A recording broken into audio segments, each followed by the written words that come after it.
सबसे कठिन युद्ध है मन। कभी मित्र बन जाता है तो कभी शत्रु, कभी आपको ऊंचाइयों तक ले जाता है तो कभी एक ही क्षण में गहरे अंधेरे में गिरा देता है। इसीलिए महाभारत के युद्ध भूमि में जब अर्जुन कांप रहा था, तब श्री कृष्ण ने कहा था, हे अर्जुन, मन चंचल है, पर अभ्यास और वैराग्य से इसे वश में किया जा सकता है। लेकिन प्रश्न वही है, मनुष्य का मन काबू में कैसे आए?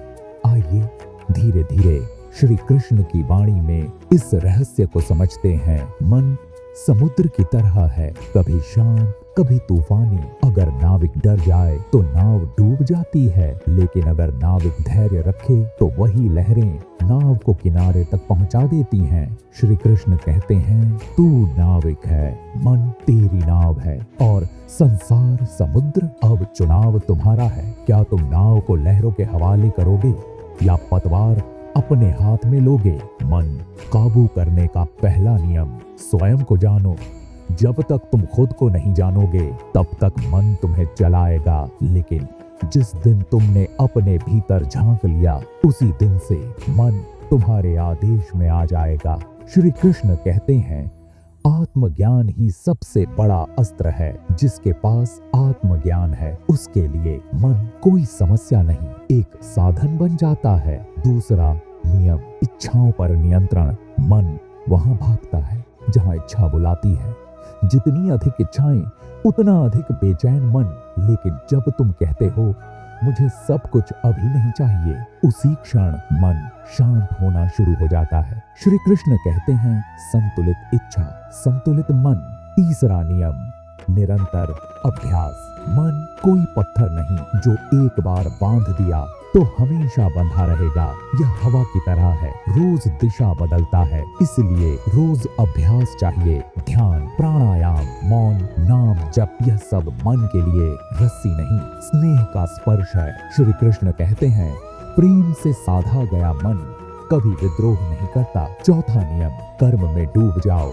जब हाथ काम में लगे हों तो मन भटकता नहीं। खाली मन शैतान का घर कहा गया है, लेकिन व्यस्त मन सफलता का द्वार। श्री कृष्ण कहते हैं, कर्म ही पूजा है। जब तुम अपने कर्म में लग जाते हो तो मन अपने आप शुद्ध होता जाता है। पांचवा नियम, सही संगति। मन वैसा ही बनता है जैसी संगत मिलती है। अगर संगत नकारात्मक तो मन अंधकार में, अगर संगत सकारात्मक तो मन प्रकाश में। श्री कृष्ण कहते हैं, सत्संग मन का स्नान है। अब प्रश्न उठता है, क्या मन को पूरी तरह जीता जा सकता है? उत्तर है हाँ, लेकिन युद्ध तलवार से नहीं, धैर्य से जीता जाता है। जिस दिन तुमने अपने मन से कहा, अब मैं तेरा दास नहीं, तू मेरा सेवक है, उसी दिन से तुम सच्चे योद्धा बन जाते हो। याद रखो, दुनिया के सबसे बड़े विजेता वो नहीं जिन्होंने दूसरों को हराया, बल्कि वो हैं जिन्होंने अपने मन को जीत लिया। श्री कृष्ण कहते हैं, मन जीता तो संसार जीता। तो आज इसी क्षण अपने भीतर प्रण लो, हे मन, अब तू मुझे नहीं चलाएगा, मैं तुझे चलाऊंगा। धीरे धीरे, शांत भाव से, प्रेम से, क्योंकि जो प्रेम से जीता जाता है वो हमेशा के लिए वश में रहता है। श्री कृष्ण की अंतिम वाणी, हे मानव, मन को शत्रु मत बना, इसे मित्र बना, क्योंकि जिस दिन मन तेरा मित्र बन गया, उस दिन तुझे कोई भी पराजित नहीं कर सकता। यही है मनुष्य का मन काबू में करने का रहस्य। धीमे अभ्यास से, प्रेम से, धैर्य से, श्री कृष्ण के मार्ग पर चलकर पिछले भाग में हमने जाना कि मन सबसे बड़ा मित्र भी है और सबसे बड़ा शत्रु भी। लेकिन अब प्रश्न और गहरा है, जब मन बार बार भटकता है तो उसे वापस कैसे लाया जाए? क्योंकि हे मानव, मन को रोकना किसी नदी को उल्टा बहाने जैसा है।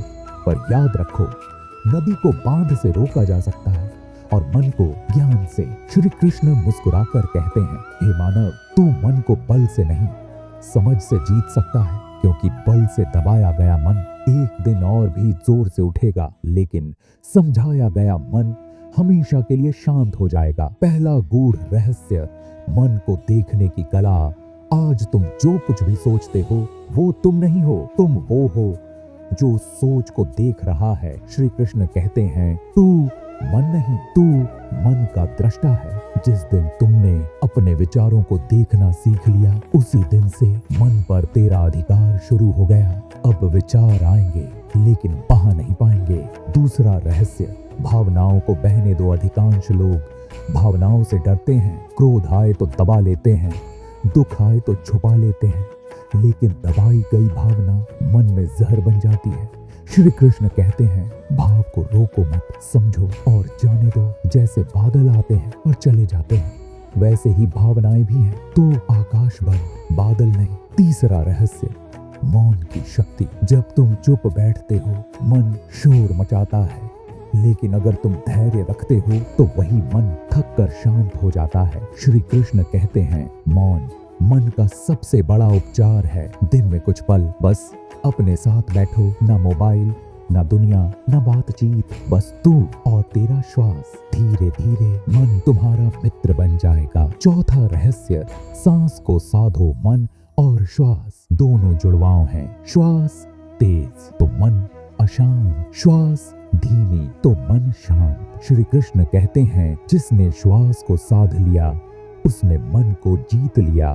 धीरे धीरे सांस लो, धीरे धीरे छोड़ो और देखो कैसे भीतर शांति उतरती है। पांचवां रहस्य, भक्ति का मार्ग। हे मानव, मन प्रेम से जल्दी वश में आता है। डर से नहीं, बल से नहीं, जबरदस्ती से नहीं, लेकिन प्रेम से। श्री कृष्ण कहते हैं मुझे स्मरण कर, तेरा मन अपने आप मुझ में स्थिर हो जाएगा। जब मन कहीं भटके, कह दो राधे राधे, बस इतना ही। नाम में शक्ति है, नाम में शांति है। छठा रहस्य, संकल्प की शक्ति। हर सुबह एक छोटा संकल्प लो, आज मेरा मन मेरा सेवक होगा। शायद पूरा दिन सफल ना हो, लेकिन हर दिन थोड़ा अभ्यास एक दिन बड़ा परिवर्तन लाएगा। श्री कृष्ण कहते हैं छोटा प्रयास भी व्यर्थ नहीं जाता। सातवां रहस्य, साक्षी भाव। जो कुछ भी मन कहे उससे तुरंत मत जुड़ो। बस देखो क्रोध आया, देखो चिंता आई, देखो डर आया, देखो। जब तुम देखना सीख जाते हो तो मन तुम्हें बांध नहीं पाता। श्री कृष्ण कहते हैं साक्षी बनो, बंधन टूट जाएगा। आठवां रहस्य, कृतज्ञता। मन हमेशा जो नहीं है उसके पीछे भागता है, लेकिन जब तुम जो है उसके लिए धन्यवाद देते हो तो मन संतुष्ट होने लगता है। श्री कृष्ण कहते हैं संतोष ही परम धन है। नौवां रहस्य, भय का सामना। मन सबसे अधिक भय से नियंत्रित होता है। डर असफलता का, लोगों का, भविष्य का। लेकिन हे मानव, जिस दिन तुमने कहा जो होगा देखा जाएगा, उसी दिन मन स्वतंत्र हो जाएगा। श्री कृष्ण कहते हैं निर्भय वही है जिसे आत्मा का ज्ञान है। 10वां और अंतिम रहस्य, समर्पण। जब सब उपाय थक जाएं, तो बस एक उपाय बचता है, समर्पण। हे कृष्ण, मेरा मन तेरा है। जिस दिन तुमने सच्चे हृदय से कहा, उसी दिन से मन लड़ना छोड़ देगा, क्योंकि वह जान जाएगा अब उसका स्वामी स्वयं भगवान है। अंतिम संदेश, हे मानव, मन को जीतना कोई एक दिन का काम नहीं, यह जीवन भर की साधना है। गिरोगे, उठोगे, फिर चलोगे, पर याद रखो हर बार उठना मन पर जीत है। श्री कृष्ण की अंतिम वाणी, हे अर्जुन, जो निरंतर अभ्यास करता है और मुझ पर विश्वास रखता है, वह अपने मन को अवश्य जीत लेता है। तो आज एक छोटा कदम लो, एक गहरी सांस, एक शांत विचार, एक छोटा संकल्प, और देखो कैसे धीरे धीरे तुम्हारा मन तुम्हारा मित्र बन जाएगा।